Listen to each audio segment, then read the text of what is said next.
காலமாக இணைய வழியிலும் செல்போன் மூலமும் நிதி மோசடி செய்யும் குற்றங்கள் அதிகரித்து வரும் நிலையில் அவர்களின் வங்கி கணக்குகளை முடக்குவதற்கு அதிகாரம் வேண்டும் என்று வங்கிகள் கூட்டமைப்பு கோரிக்கை வைத்துள்ளது.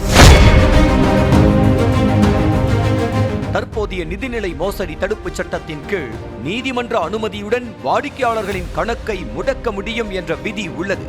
அதே போன்று வங்கிகளிலிருந்து பேசுவது போல் வாடிக்கையாளர்களை ஏமாற்றி கார்டு விவரம் மற்றும் OTP போன்ற விவரங்களை பெற்றுக்கொண்டு வங்கி கணக்கில் இருக்கும் பணத்தை அவர்களுடைய வங்கி கணக்கிற்கு மாற்றி விடுகின்றனர். ஒரு வங்கி கணக்கை மோசடியாளர்கள் பயன்படுத்துகிறார்கள் என்று தெரிந்தும் கூட வங்கிகளால் உடனடியாக தடுக்க முடியாத நிலை உள்ளதால் வங்கிகளே உடனடியாக வங்கி கணக்கை முடக்கும் அதிகாரம் வேண்டும் என்று இந்திய வங்கிகள் RBI இடம் கோரிக்கை வைத்திருக்கிறது. இதனையடுத்து மோசடியில் ஈடுபடும் கணக்குகளை வங்கிகள் முடக்கினாலும் மோசடியாளர்கள் வேறொரு கணக்கை துவங்கி விடுகிறார்கள்.